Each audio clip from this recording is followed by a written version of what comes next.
This is one of the biggest conferences that Kerala Dental College is holding. It is a national postgraduate orthodontic conference wherein we have students coming from all over, that is from the length and breadth of this country. We have more than 2,300 students from all over, and we have national as well as international speakers, and we have a lot of pre-conference courses for the last 2 days. And today we are having lectures, and as well as tomorrow we'll be holding that. Along with that, we have cultural activities, we have sports activities which are held simultaneously. Well, this is a branch, it's a specialty branch in dentistry called orthodontics. It is the most premier branch in dentistry, and we are all life members of the society, and I've been a vice president of the society as well in the last year. क्या संदेश देना चाहते हैं आप? Well, we want everybody awareness chahiye. We want to make people understand what this specialty is, and we want them to know about it, and we want to spread the word about this particular branch. And we want the young generation, the young students, okay, to accept change and do a lot of hard work and achieve their dreams. आपको कैसा लगा यहाँ पे? बहुत अच्छा लगा आते ही। मतलब एक होता है कि हम हमेशा, जैसे हम लोग हमारे टाइम पे हम सिर्फ डेंटिस्ट जानते थे कि हम डेंटिस्ट के पास जा रहे हैं, या तो टूथ निकालने के लिए जाते थे या बुढ़ापे में ब्रेसेस लगाने जाते थे।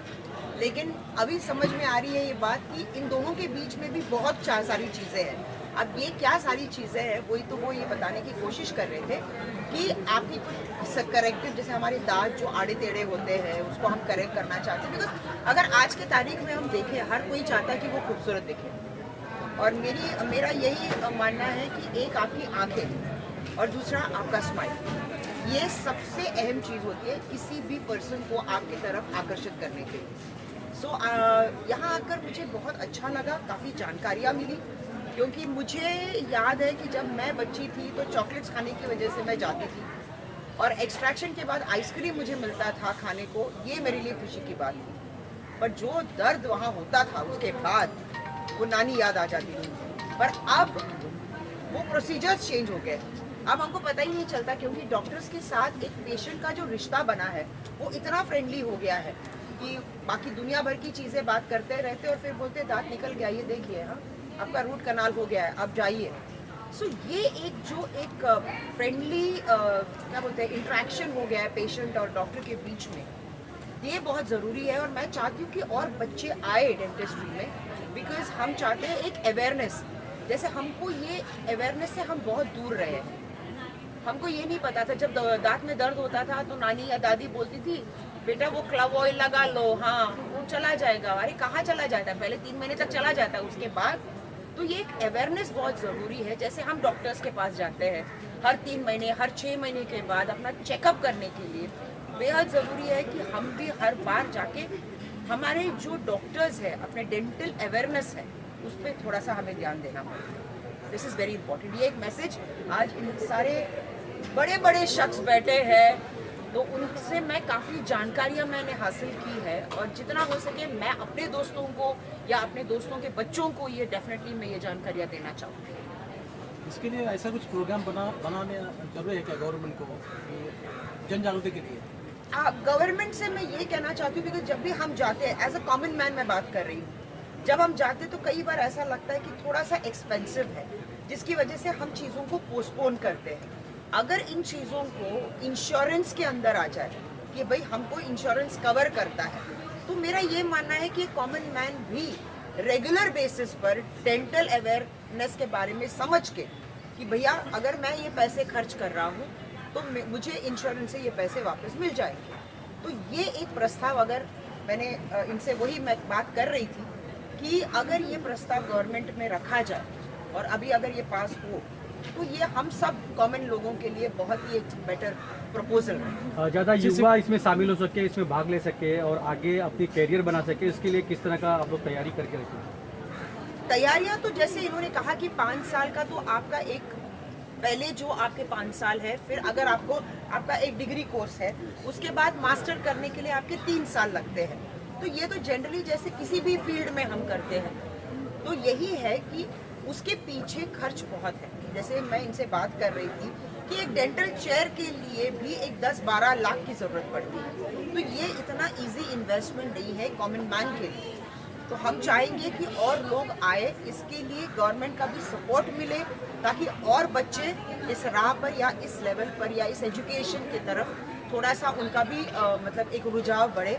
And we'll have more dentist and more surgeons and orthodontist. ये बहुत इंपॉर्टेंट शब्द है, प्लीज इसको नोट कीजिए। ऑर्थोडोंटिस्ट, जो जैसे किसी के दांत आगे है या प्रोफाइल में कभी दांत आगे है, ये पीछे है, जॉ लाइन करेक्ट करना हो, तो ये इनकी स्पेशलिटी है। दांत के बारे में सिटी में तो जन जागृति है, लेकिन गांव में जो है उसके बारे में जागृति नहीं है। इसके लिए क्या हमारा सोसाइटी उसके लिए बहुत प्रयत्न कर रहा है कि गांव में भी ये सब चीज़ लोग को जानकारी मिले। इसके लिए हम लोग प्रोग्राम कर रहे हैं सोसाइटी से, तो सब लोग इसके बारे में जानकारी करें। इंडियन ऑर्थोडोंटिक सोसाइटी उसके लिए बहुत काम कर रहे हैं। सर देखा जाए तो डेंटल प्रॉब्लम ज़्यादा हो गया आज के डेट में, तो कैसा क्या टिप्स देना चाहेंगे लोगों को जो देखिए आजकल खाना सब अलग हो चुका है। जो पहले जो खाते थे वो अलग है, आजकल फास्ट फूड खाते हैं, जिसके वजह से डेंटल में भी चेंजेस हो चुका है। आप कुछ कह रहे थे? हाँ। जैसे गवर्नमेंट को भी जागरूक होना चाहिए, उनको भी ये एज अ फील्ड का जो ऑर्थोडोंटिक्स ये फील्ड है वो भी अवेयरनेस जैसे गांव में भी पहुंचाना चाहिए, चाहे इवन फॉर गरीब लाइक पीड़ित लोगों के लिए, फिर उनके अगर मुफ्त दे या फिर उनके लिए स्कीम्स निकाले, जैसे दूसरे स्कीम्स निकालते हैं, ताकि डेंटल एज अ प्रोफेशन हर घर में पहुँच सके। तो हम वही चाहते हैं कि मैम यहाँ पे आए ताकि ये मैसेज हमारा सबको जाए, और हमारे जो यूथ है जो ये ग्रेजुएशन कोर्स कर रहे हैं, उनको एक मोटिवेशन मिले मैम से थ्रू अ जर्नी। जैसे इनसे मेरी बात हुई तो इनका ये कहना है कि ये बहुत ही टफ है। तो कई ऐसे बच्चे होते हैं कि एक डिग्री के बाद जो वो 3 साल का जो वो मास्टरी करते हैं, वो थोड़े ना वो निराश हो जाते हैं, कभी गिव अप कर जाते हैं। तो जैसे मैंने अपनी ज़िंदगी में कभी गिव अप नहीं किया है। जब तक प्रॉब्लम्स नहीं आएंगे, जब तक आप फेलियर्स को फेस नहीं करेंगे, तो आप सक्सेसफुल कैसे बन पाएंगे। अगर हर कोई यही सोचेगा, हर कोई अपना मुंह मोड़ लेगा तकलीफ़ों से, तो हम ज़िंदगी में कुछ हासिल नहीं कर पाएंगे।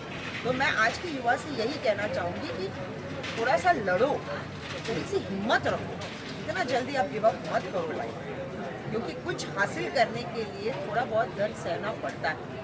This is a message that I age on my personal level, क्योंकि ज़िंदगी में बहुत कुछ सहा है मैंने।